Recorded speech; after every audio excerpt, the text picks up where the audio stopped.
Hello, and welcome back to the Work Well podcast. If you're one of those people that is feeling a little overwhelmed by the always on culture, then you don't want to miss this episode. So my guest today on the show is Chris Flack. Chris is co-founder of UnPlug, a behaviour change consultancy with a focus on digital well-being. Since 2016, UnPlug has worked with over 60 organizations globally to help staff work smarter in the always-on world by improving digital habits and digital culture. So I think you'll agree, such an interesting area right now, given all the talk about Zoom fatigue. So Chris comes from a background of 15 years in tech consulting and behavior change. He has experienced firsthand many of the negative impacts of information overload and witnessed how distraction and an always-on culture has changed the lives of many people. Chris is due to graduate with an MSc in Organizational Work and Behaviour from DCU in 2021. He's also a visiting teacher on the Global Online Digital Wellness Institute, and he's teaching on the productivity module for that. So if you enjoy this conversation, then please share it with someone else that will enjoy it. You can go to workwellpodcast.com to find all the links. Now, let's get straight into my conversation with Chris Flack. Chris, hello and welcome to the Work Well podcast. Hi, Brian. How are you doing? I'm very good, thank you. How are you? I'm great. It's Friday. It's sunny. We've got a couple more hours of work to do this afternoon. So yeah, I'm delighted. And today I discovered, after living in this house for 15 years, I have birds nesting in my garden. So one of my new hobbies during the current situation is I bought some binoculars and a little bird book, and all of a sudden I've got things to look at. So I'm really excited. That's fantastic, actually. One of the early days of the lockdown, I think one of the newspapers had this pullout, kind of a bird watching pullout for your local park. And we have this really lovely park across the road from us, which we were very lucky to have.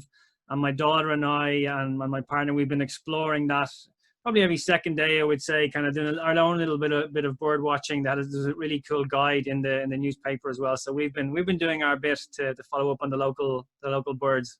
Excellent. Well, look, I'll take some videos over the weekend and we can swap bird stories. That sounds great. So tell us a little bit about yourself, Chris. First of all, for anyone that doesn't know about you, you've co-founded Unplug, and which is a really interesting company, which we'll get into in a moment. But maybe give us a bit of background first. Sure. So I'll briefly introduce myself from a work point of view and just very briefly mention Unplug, because I'm one of the co-founders. It's a behaviour change consultancy, so we have a focus on digital wellbeing and digital culture in the workplace.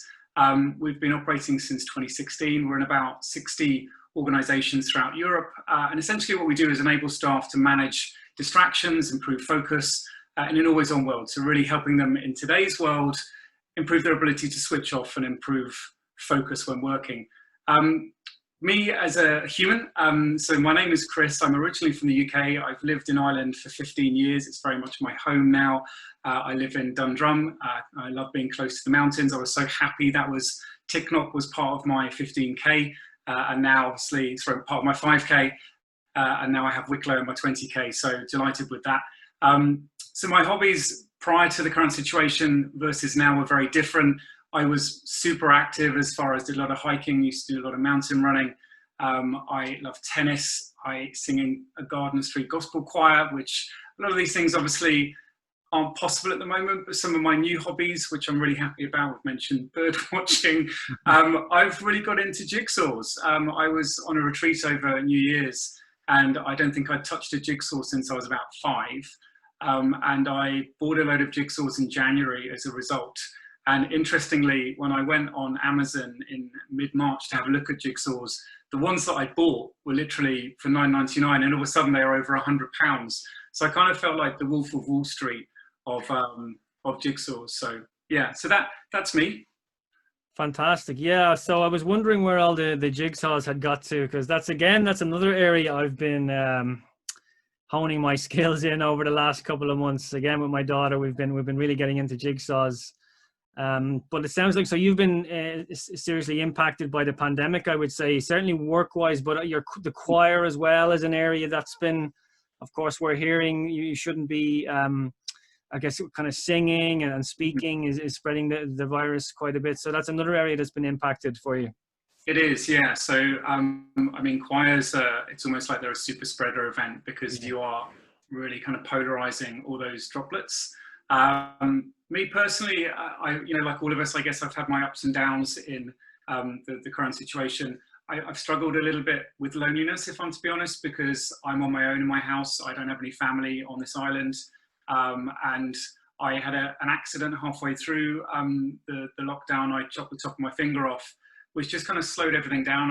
I was in hospital, it's fine, but it just meant that I couldn't get on my bike to go and see friends when we did have that as a possibility, at least for the first week. I've also had my car off the road. It's a new car, all under warranty, but my car's been off the road for 6 weeks, which again, when you live on your own in the current situation, I think, the biggest challenge for all of us is, although there are lots of upsides, including, turning to jigsaws and bird watching, it's the challenge of the unknown and not being in control.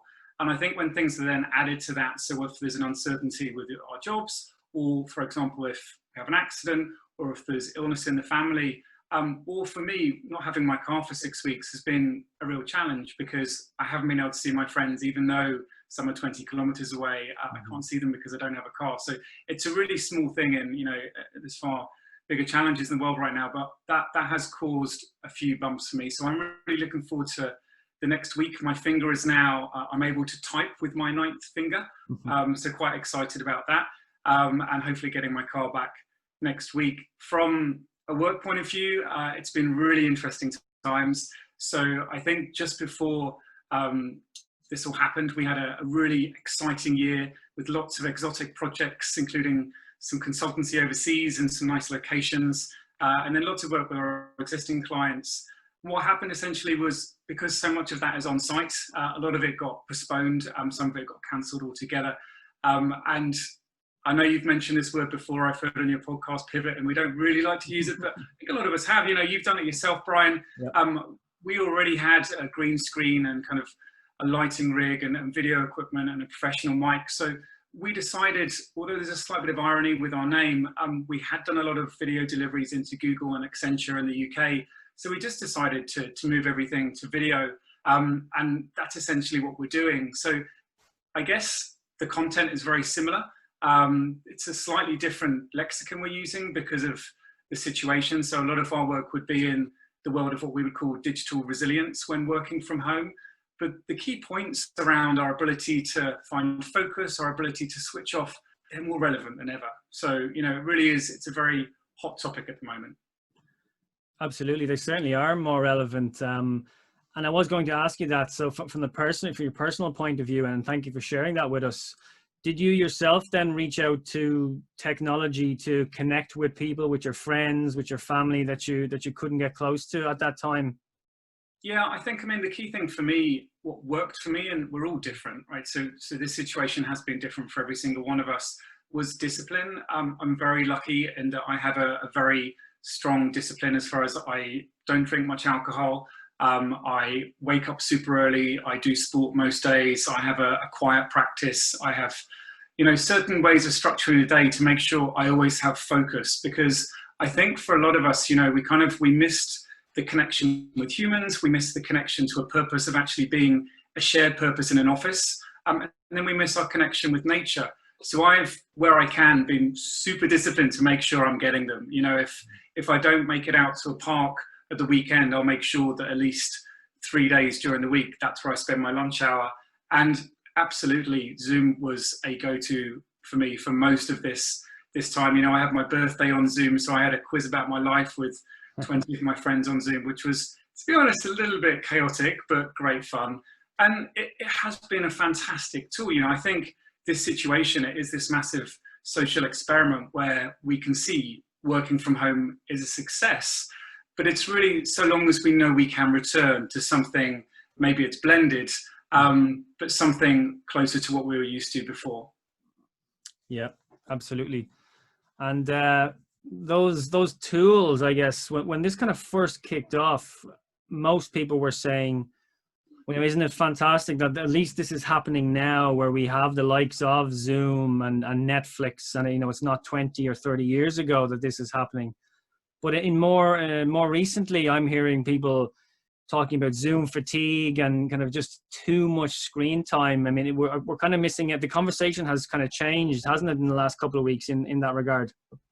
Yeah, I think initially, we were enjoying it.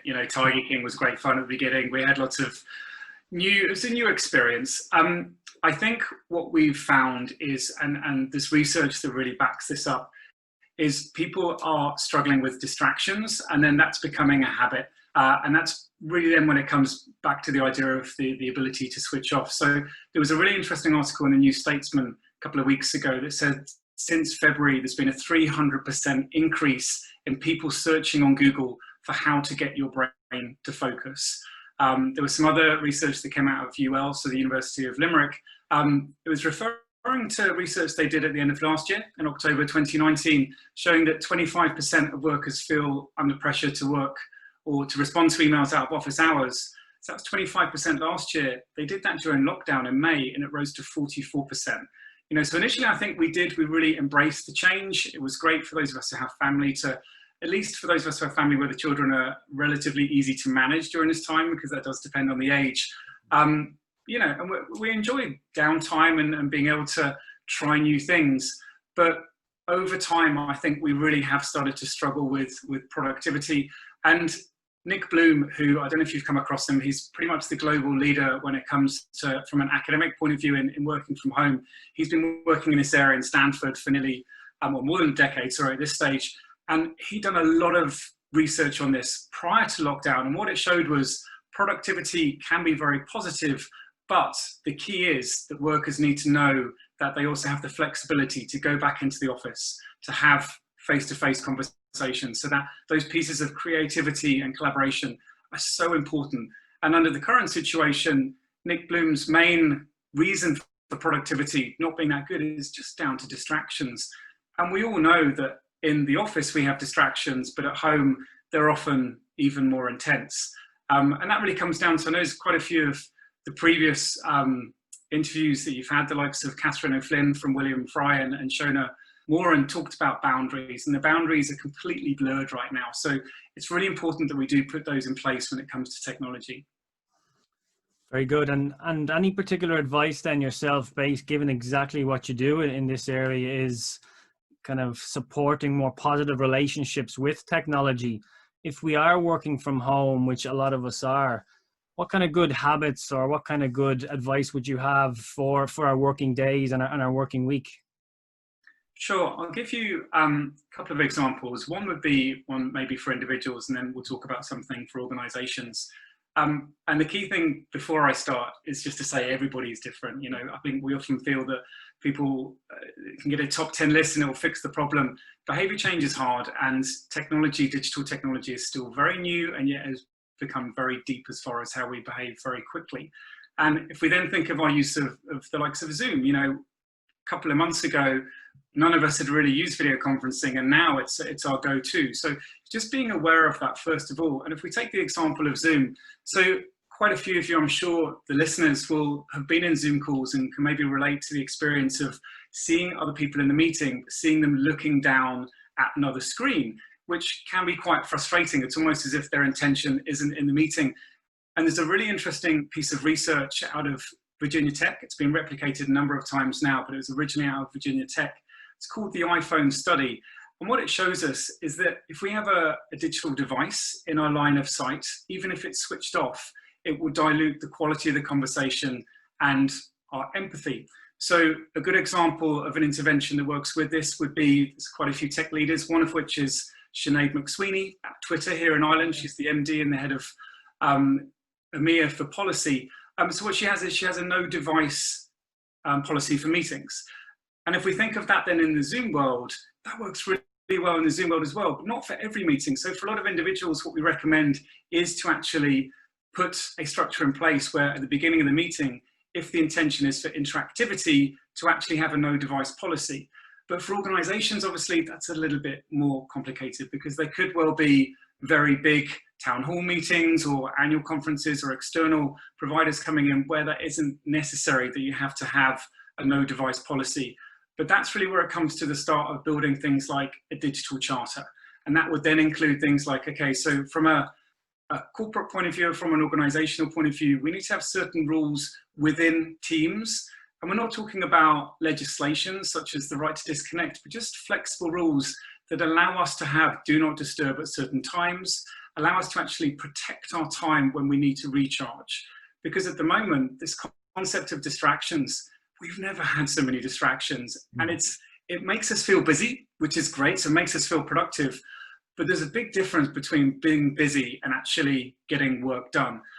So this idea of distractions is something that's exhausting, and we need to make sure when we are resting that we really, really ring fence that. So that, for example, if you have colleagues in different geographies, that during your your break times, you're making sure you have do not disturb on. We work with a lot of clients who use Teams, and quite often what they're saying is, okay, so when the US wake up, I'm on my lunch and all of a sudden I'm getting invited to a video meeting whilst I'm spending downtime with my family.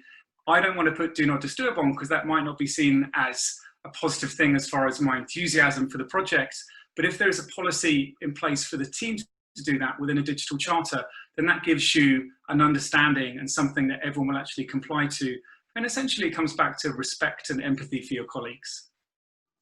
Okay, so yeah, a digital policy, and I imagine that is driven from the top, from the leadership then, and the leadership initially setting that example if they are themselves using those do disturb notices or setting their own personal boundaries in terms of time when they're available, those kind of things.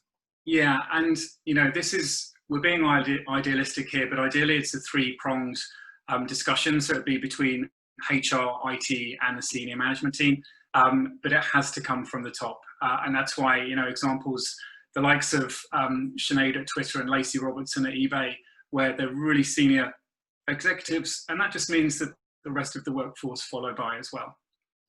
Excellent. Yeah, and I love that Sinead McSweeney example, and actually I use that in some of my own workshops as well. It's such a simple, I call it like it's a well-being kind of intervention, if you like, as well. It allows for more focused meetings. It's just a really interesting one. And you mentioned the right to disconnect there. So I think you're referring to, is it the law it's actually come into law in France, the first country in the world to bring it in, where employees there have that right to disconnect once they leave the office. And I believe there's been discussions about it in Ireland in the Dáil, certainly during the last Dáil. What are your thoughts on that? Because my own thoughts would be, certainly take the France example. I mean, so employees have that right to disconnect. So that means they can, you know, switch their phones off. They do not need to reply to emails outside of working hours. And that's absolutely fine. It's 100% within their rights. But I'm just thinking, practically, how would that work then? Let's say, you know, you're going for a job interview internally in your organization, and you're up against someone, you have a very similar record, but that person replies to emails, takes phone calls outside of office hours. Then it comes down to a bit of a judgment call to the senior leadership or the hiring manager. What are your own thoughts on that and how that actually might work in the real world? Yeah, it's a really interesting question, and you're right. The likes of Heather Humphreys has been discussing that in the Dáil recently. But I think in our experience, and we mentioned this before, every organisation, every team, every individual is different. France is a very different culture to here, and I think it's important just to, where you can, look to make it as bespoke as possible. It really comes down to the example you gave there, is that idea of reciprocity, which is so hard, especially if you're new to an organisation, because you want to prove that you're engaged and a good worker. But once that becomes a habit, then that's almost best practice in the organisation, and then it's really hard to manage. So it is something, just back to the earlier question in relation to, you know, getting senior management involved, whether you can build a digital charter. I just have some really simple guidelines in time management for the team, as far as, okay, so one day a week we have, say, certain hours where there are no calls or emails. This is just our deep focus time, and just trying to ring fence things like that as much as possible. But it also depends on the kind of work that you do. You know, if you are a creative team, you need more deep work. If you're, say, for example, programmers. You have a really systematic way of working, and you might need to be online and answerable to the rest of the team at more hours. But it's really important. There are no studies out there that show taking, managing email and taking good quality rests doesn't bring you back even stronger. Like, all the studies show that the more we manage our time to recharge, we come back with better well-being, better performance, better productivity.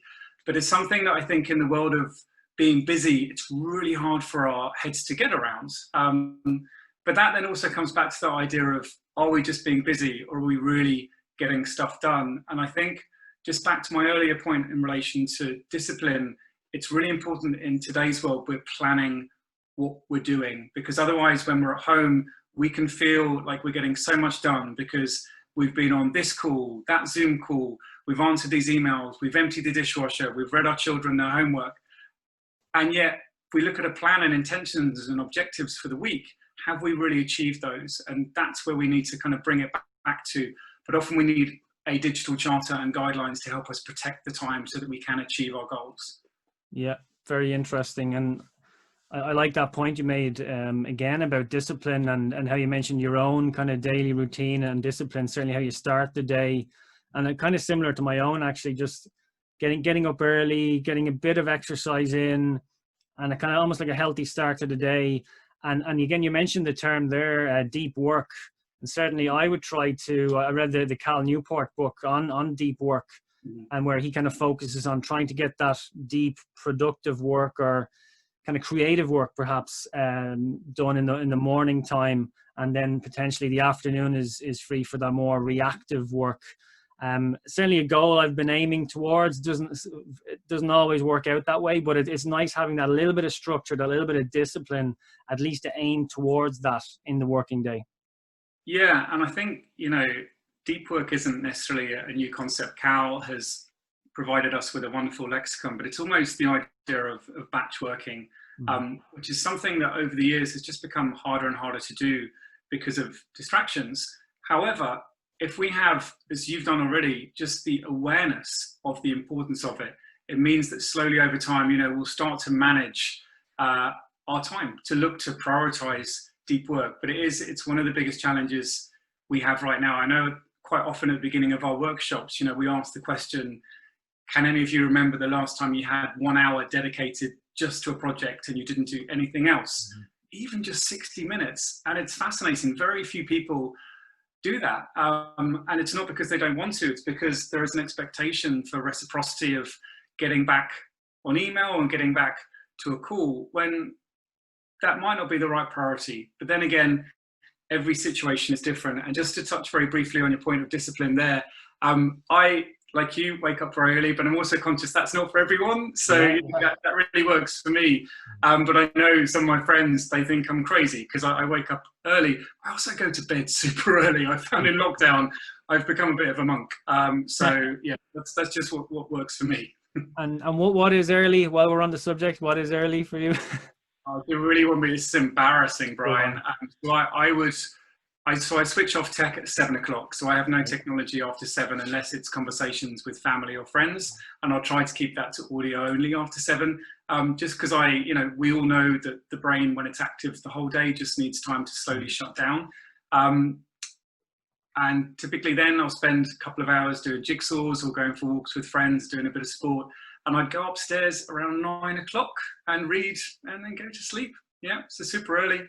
That is starting to change, with the recent change in the guidelines. I've been on a few social distance dates, so I might have a few late nights where I'm going for lovely romantic walks on the promenade, but fingers crossed, Brian, fingers crossed. Well, thank you for sharing that. And what's early in the morning then? Are we talking like a 5 a.m. start? Yeah, 5:30 is when I typically. 5:30. Okay, excellent. Yeah. No, I do. I'm certainly not that early now, but maybe around the 6:30 mark. And I don't know, I feel like you've got a nice head start on the day. If you get your exercise in, maybe a coffee as well, then when I'm back before my daughter wakes up, that kind of gives me a bit of a head start to the day anyway. But like you said, everybody is different. So it really depends on the person. I think there's two things just to touch on there, because in the world that we work in of behaviour change, one of the most important things is before you change is having a healthy brain, so that you're ready for change. And sport is obviously one of the best ways, as is sleep, to maintain excellent brain health.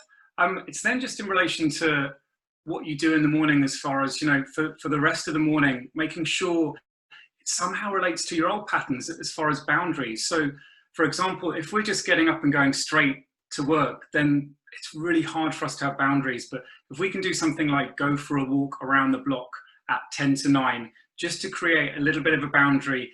And I know some people like to work in their dressing gowns, but ideally, putting on something that is close enough to work clothes, because then when we change at the end of the day, it's a lot easier for our brain to switch back to that mode of relaxation and recharge. Otherwise, it's really hard for us to switch off because we think we're still working. Yeah, well said. Yeah. Tell us a little bit about, so the work you had been doing with Unplug up until March, I guess, was a lot of it certainly was in-person deliveries. Yep. How have you adapted in recent months then to, I assume you are doing some online deliveries now of similar content? Yeah, we are. I think, the first couple of weeks was very challenging from a technology point of view because everyone was getting used to these new platforms. And we had a lot of challenges with massive organizations actually in the UK, where they would have their IT team managing Teams Live and it would still freeze and little bits and bobs just wouldn't work. And unfortunately, we work in the world of attention management and the attention economy. And we know that if things like that happen, if it's not smooth, if it doesn't look professional, then people will switch off. I think the fact that we changed our language to be relevant to the current times in relation to digital resilience when working from home and really homing in on those points of focus and switching off and performance and productivity. We also made sure that we came across as having a very professional setup, because I think at the beginning of lockdown, we're all getting used to video conferencing, but we made sure, I had a green screen, high quality camera, microphone, and then just making sure the presentations and the keynotes are slightly different from a content point of view. We ask a lot of rhetorical questions, as you do on your webinar. We have polls, we have little games, we have little tasks for people to do, because otherwise we're talking to people about how to manage technology and we're essentially encouraging them to have Zoom fatigue because we're not doing a good job. So the way we deliver has changed a little bit. We're still doing a lot of keynotes. So typically our work would be, prior to this situation, probably about half of it would be keynotes, which would be raising awareness of the concept of digital well-being and helping people to actually have a bit more knowledge before they can start making a change. We then do full-day workshops and coaching with teams to work on their individual requirements, how they work best as a team, what technology they're using, so, whether they're using Slack or Salesforce or whatever collaboration tool. That's changed quite a lot. What we're finding now is budgets have changed from an L&D point of view. So there's a lot more focus on the first part, which is the education piece. And there's also a lot of the requests of, we want all the answers in 30 minutes, which we can absolutely do. But, there's two challenges there. One is we're encouraging a little bit of Zoom fatigue by giving too much information. And it's also not the answer. We like to help people with really positive outcomes in everything we do, but behavior change is hard and it's a very personal thing. So we try where we can, as opposed to kind of getting too carried away with use this tool or this technique, is really start just by focusing on the education piece. Because 5 years ago when we started, no one really knew what digital wellbeing was. And at least now, since the big change, the tech clash as it was called, and the likes of Google, who we worked with when they launched their digital wellbeing tools, and Apple and Screen Time and Microsoft My Analytics, it's now in our lexicon. We know we have these tools, but the challenge is how do we use them? Because, we know we've had labels on food for decades and we still have an obesity crisis. So it's actually helping people to use those tools so they can look first of all as to how much technology they're using, before we then look at the behavior change stuff, which is the deeper work. For those listening in, where would a good starting point be? Let's say the individuals, if they just want to keep an eye on their technology, the amount of technology they're using per day, would there be one place they could start there, just to keep a very simple eye on what their usage? Yeah, I know I said I'd keep it simple, but I'm actually going to put more than one in, if I might, Brian. So the first is the simplest. It's what's on 95% of phones. So whether you have an Android or an Apple phone, you will have tools built in there now. So on Google, it's called Digital Wellbeing, and on Apple, it's called Screen Time. They're really simple tools just for you to measure how much technology you're using, how many times you pick up the phone, different categories. So you can then essentially look at it like it's nutrition, you know, because we all know most technology is really good. It's just when we overuse some of the technology, which isn't necessarily that good use of our time, you know, so if we're gorging on Netflix when we should be working, or social media when we should be spending time with our friends in real life. So those tools give you a really good first experience of that. If you want to go a bit deeper, there's a free tool called Rescue Time, which is available on an app, but also then as a Chrome add-in. So you can have it on your desktop, and it will manage and review how much technology you're using across all of your devices and at any time. And that's one thing we found really useful in working with teams. So there's quite a few companies where when we've started to do an analysis of how they're using technology, we've used Rescue Time, and so they can actually see who in the team is using different technologies, different times of the day, and just start to look at change. The last one is from Microsoft. They have this tool behind the scenes. Not many people use it. Sorry, they do, but they don't really know it's there. It's called My Analytics. It's a fantastic tool. Essentially, when you're using your Office products, behind the scenes, this is managing through data mining and machine learning all the patterns that you're using. It's able to then come back at the end of every week, whenever you check in, and say, so you're spending this much time in meetings with colleagues, during office hours, this much time in meeting with colleagues, out of office hours, and things where it just is making small behavioral nudge suggestions. And interestingly, in the research team for that product from Microsoft is Professor Gloria Mark, who is one of my heroes. She is an influencer in relation to multitasking. So she is probably the key academic in the world when it comes to scholarly research on multitasking. And what she's shown is we don't actually multitask when it comes to cognitive tasks. We task switch. So we switch tasks very, very quickly, and it feels like we're multitasking, but we're actually switching tasks very, very, very quickly. And her research has shown that every time we switch tasks, so if we're on email, on a phone call, checking the dishwasher, it takes us up to 23 minutes to get back to that original task in hand. And I think that's why Microsoft have the likes of Gloria Mark on board, just to really help people with focus. So those tech companies are a really good place to start. Excellent. Some great advice there. And we had a Dr. Coleman Noctor on the podcast a few episodes ago, and he actually spoke a little bit about the myth of multitasking as well. So yeah. Interesting to hear your thoughts on that too, and some really great recommendations there. Certainly Rescue Time sounds like an interesting one. I must check out myself. I think it depends on the person again, but a lot of people like having a goal to aim for, and maybe trying to keep your tech usage under a certain level per week or per day might be something that, you know, some people might work well towards. So that's certainly something worth keeping an eye out for. Yeah, and discuss it with, at the moment, obviously, it's probably more likely you'll be discussing with your family, but it's one of those things that I think in the current situation, one thing that people have really struggled with, and I know you spoke about this with Coleman, boundaries at home and children. And this is something that's really, really hard, where we're trying to represent essentially a very good benchmark for them and good behaviors, because most children, obviously up until they're between, I think it's 5 and 7, they're co-regulating. So they're learning their patterns from us. If we're spending all our time on our laptop, then it's really hard for them to disassociate that just with screen time when it's work. So if we don't have boundaries at home where there's, you know, a designated office, very few people have that, and those that do it, it works well. But if you don't, and our children are seeing us on our devices, and then we're saying they shouldn't be using their devices as much, it's really hard. Whereas when we're using tools like Rescue Time now for younger children, it's not really a happy discussion, so I wouldn't recommend it. But for maybe teenagers, if the discussion is something that they want to engage in, using something like Rescue Time, we're sitting down and saying, okay, well, look, this is how much time I'm spending working. This is how much time I'm spending doing social media. This is how much time I'm spending on streaming like Netflix.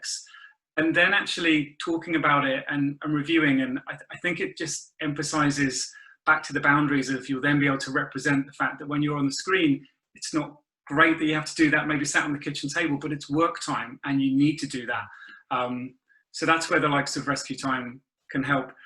Just briefly to touch back to multitasking, because it's one of my favorite subjects. I'm teaching on a course in the US at the moment, the Digital Wellness Institute, and I'm just doing the module in the next few days on multitasking. And it's been an area from my own, so I'm halfway through a master's, and it's been a real personal passion for me. But a couple of other things to mention, because there's another really interesting researcher out of the University of Washington, Sophie Leroy, and what she shows us is that every time we do that task switching, we have the concept of attentional blink. So that's where we lose cognitive ability, and we have attentional residue. So when we come back to that original task, we're still thinking of the email or the distraction. And that's why we feel tired, because when we get to the end of the day and we've had distraction, we feel like we've got a lot done. And every time we get new information, we secrete things like endorphins and dopamine, and that's really positive. But we're also tiring ourselves out, because every time we switch, we have that attentional blink. So yeah, another great person to check out if you get the chance, Sophie Leroy. Excellent. Yeah, definitely will do that. It reminds me a little bit again of the Cal Newport, the deep work kind of thing, that multitasking, that switching, trying to focus on one task if possible, and then maybe the tasks or the reactive tasks later on in the day that maybe lend itself more to switching off tasks. But certainly challenging in terms of the screen time, especially if you have young children, as you mentioned. And to be perfectly honest, in order to have what I hope will be a distraction-free conversation with you here today, I did have to leave my daughter inside there watching Netflix. But we did get out earlier for a big walk in the park. So yeah, trying to keep that balance there is really important. Yes, of course, yeah. And I know you mentioned Coleman Nocta there.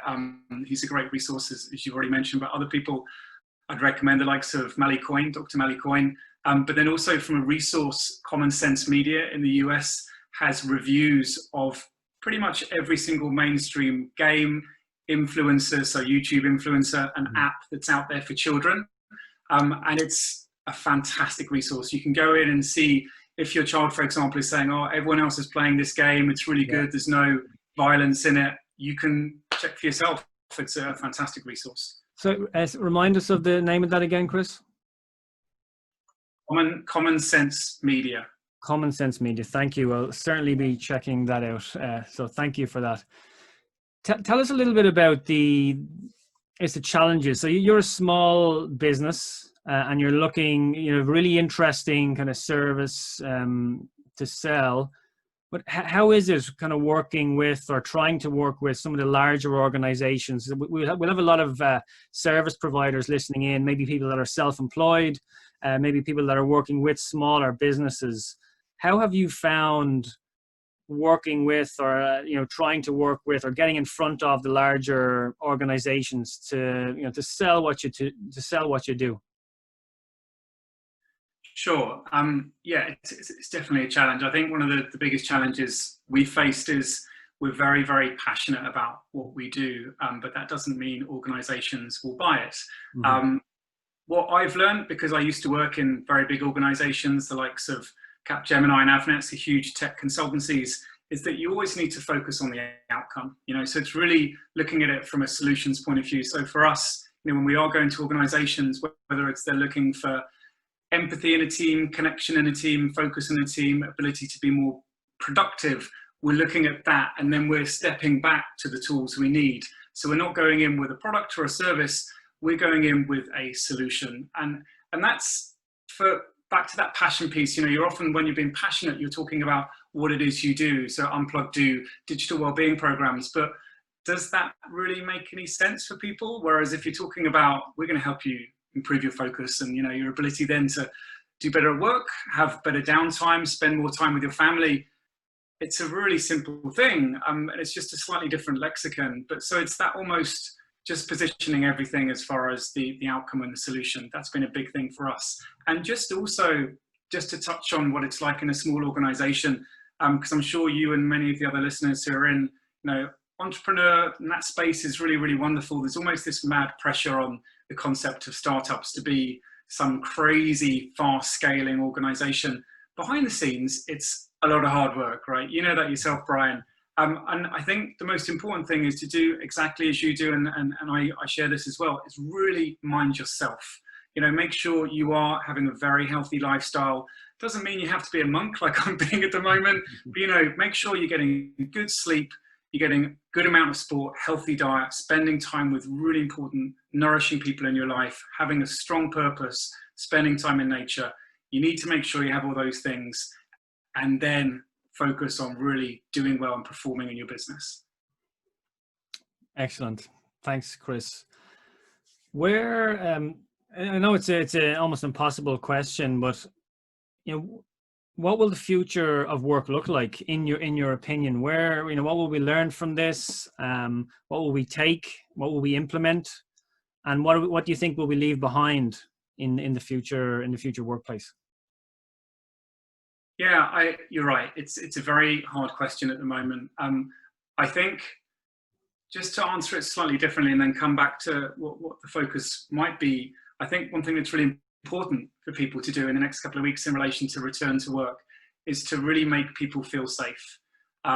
Because a lot of the struggle that people have had with focus is when you have any kind of threat to your safety, as far as if your spouse might lose their income, or if a neighbor or a friend or relative has COVID, then that puts your body into a state of anxiety, and it's really, really hard to be focused. So I think with staff returning, you know, it's all about focusing on how can we make the staff feel as safe as possible. You know, the income is secure, their jobs are secure. Now, obviously for some organizations that might be tricky, but I think it's a really important thing to focus on everyone being different, and connection being a huge part of that. So I myself, I'm probably part of a minority who live on their own, but it's a big chunk of the workforce. And then there are people who might be single parents, and there are people who might have children who are a certain age who they really struggle with, you know. So it's considering everybody in a very bespoke and customized way. And then looking at things like digital charters. So for us, this is an area that we had done for the last couple of years with organizations where we've done our deeper work. But the likes of the Right to Disconnect is really bringing that to the front, because organizations don't want that to happen. They want to have something that's more flexible, that will allow them to still be really successful and have their teams collaborate and perform well. So that's a consideration that I think all organizations should have when they are considering the future. And then what that future will be, my best guess is what most people are saying, and most, you know, media and academic outlets, a blended approach where we have the flexibility to, you know, have less of a commute, so less impact on our time, more time with family, less of an impact on the environment, less global business trips, but still have the flexibility where we know for 2 to 3 days a week, we will be in a team, because that's when we flourish, when we're with other humans, and we'll be able to then be creative and work collaboratively. But I think it's hard to say what it will be, but I think it'll be somewhere in the middle. I'm definitely not a fan of the potential of working from home permanently, unless it's for health reasons. And final question, and is it, there's more positives than negatives that are going to come out of this in a work context. Would you agree?